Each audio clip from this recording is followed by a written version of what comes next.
न तुम ही मिले, आप लोगों के लिए लागू है, न तुम ही मिले न मयस्सर तुम्हारी दीद हुई, दीद मतलब साइट, न तुम ही मिले न मयस्सर तुम्हारी दीद हुई, तुम ही कहो ये मुहर्रम हुई कि ईद हुई।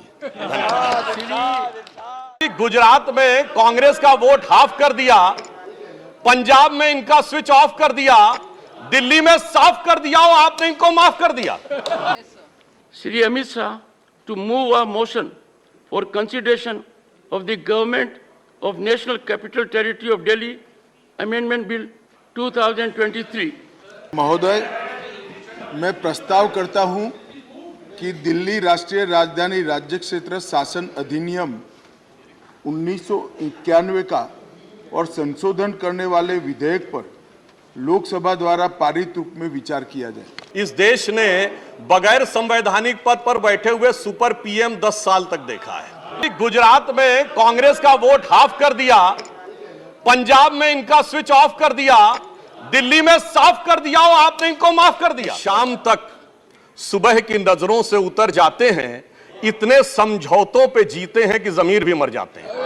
संसद को दिल्ली संघ राज्य यूनियन टेरिटरी से संबंधित किसी भी विषय पर कानून बनाने का पूरा अधिकार है, इसमें किसी भी प्रकार का कोई संशय नहीं है।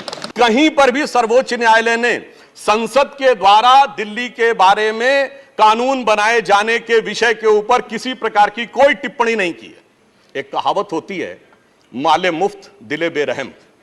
तो मैं कहना चाहूंगा इनकी तो स्थिति यह है कि माले मुफ्त दिले बेरहम, दिल्ली पे सितम और करोड़ों हजम।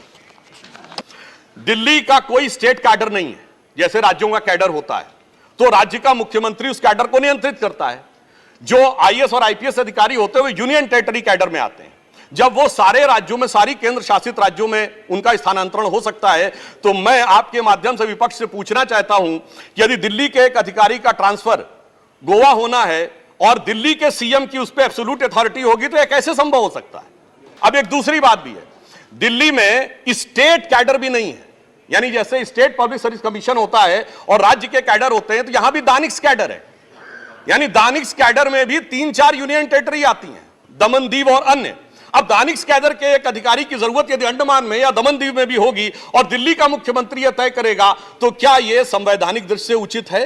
दिल्ली में एक जनरल फाइनेंशियल रूल 2019 है जो ये कहता है कि 10 करोड़ रुपए से अधिक का अगर किसी भी प्रकार का व्यय होगा तो वह मंत्री की शक्ति से बाहर होगा और वह एलजी के पास जाएगा। महोदय, इनके मुख्यमंत्री जी का जो मकान या वजीर आला का अजीमुशान महल बनाने के लिए जो बिल बने साहब, वो पूरे उसके एक साथ नहीं बने। 10 करोड़ से कम के 8.5, 8, 7.5, 9 करोड़ रुपए के डिफरेंट बिल बने और एक मद ऐसा है जिसमें कि मुख्यमंत्री कार्यालय के कर्मचारियों के लिए, महोदय जानते कितने का बिल बना? 9.99 करोड़, यानी 0.01 से कैसे बचा जा सकता है कि टेंडर न करना पड़े, मन मुताबिक खर्चे कर लिए जाएं। यह दर्शाता है कि नियमों के प्रति और ब्यूरोक्रेटिक नियमों के प्रति इनके मन में क्या आस्था है।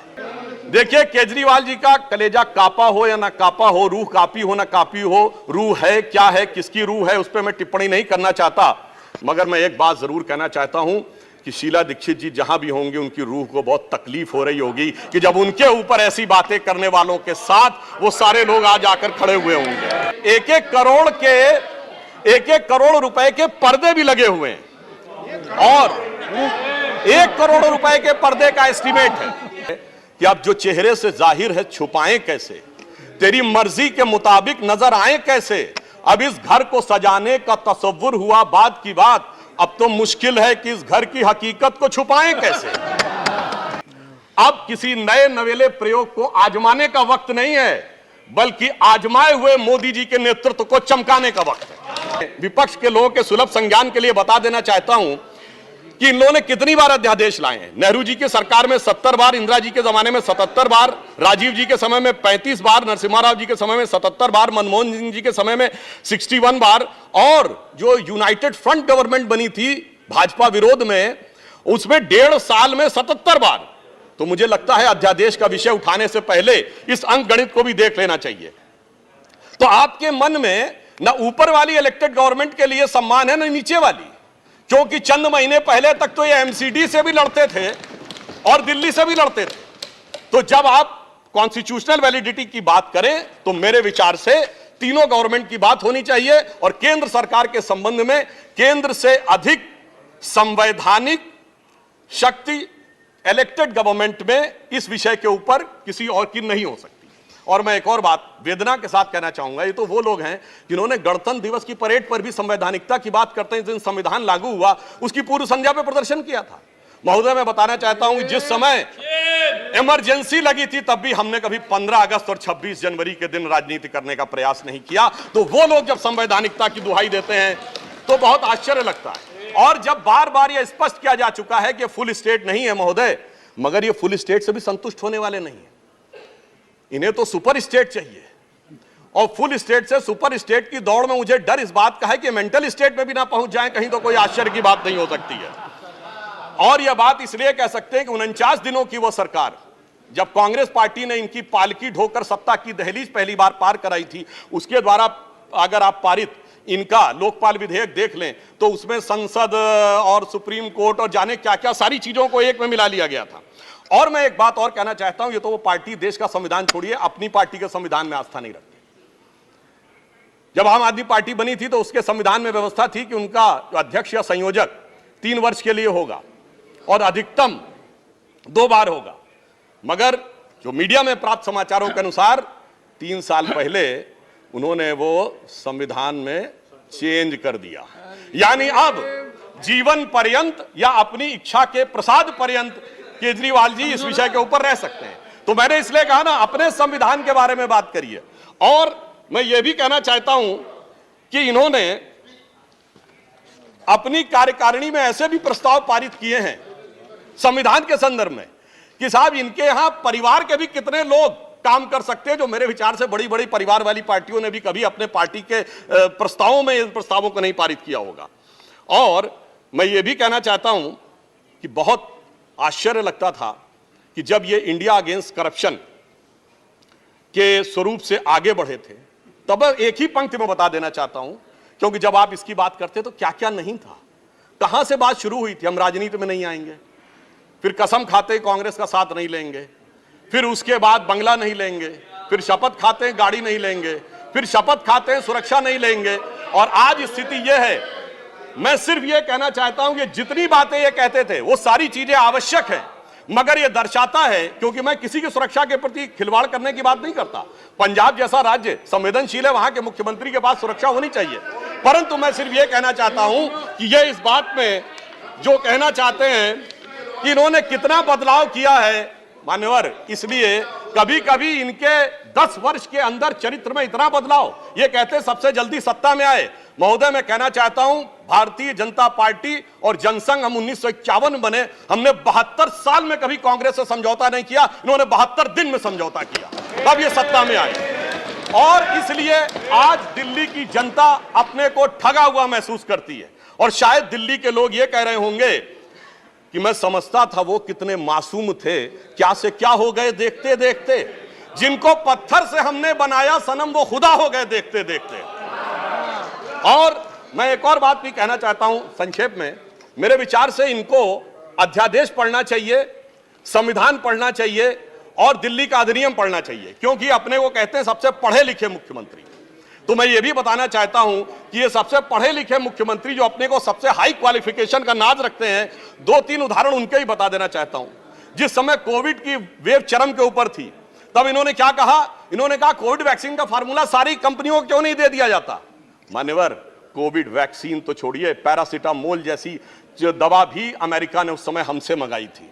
अब कोई पढ़ा लिखा व्यक्ति ये कह सकता है कि वो चूरन की तरह फार्मूला सबको दे दिया जाए।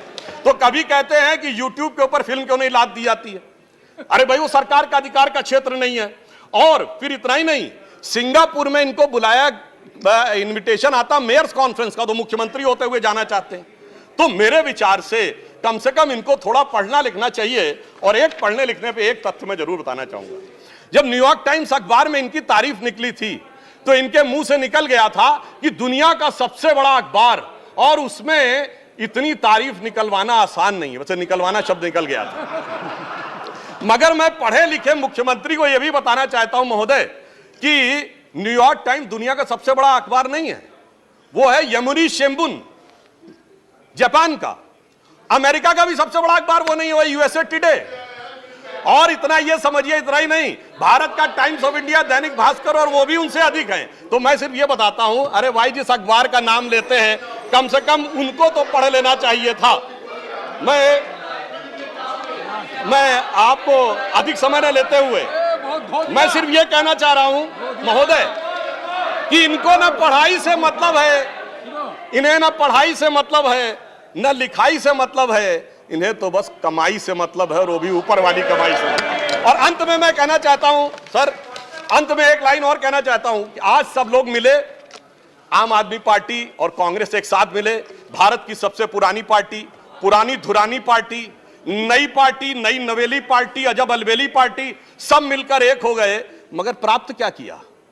दोनों ने सिद्धांतों से समझौता किया, और कांग्रेस ने भी इतना सयाना दांव चला कि इन्होंने अगर उनका हाथ पकड़ के दिल्ली अध्यादेश पर समर्थन लिया हो तो अविश्वास प्रस्ताव ले आए, लीड उनको मिल गई।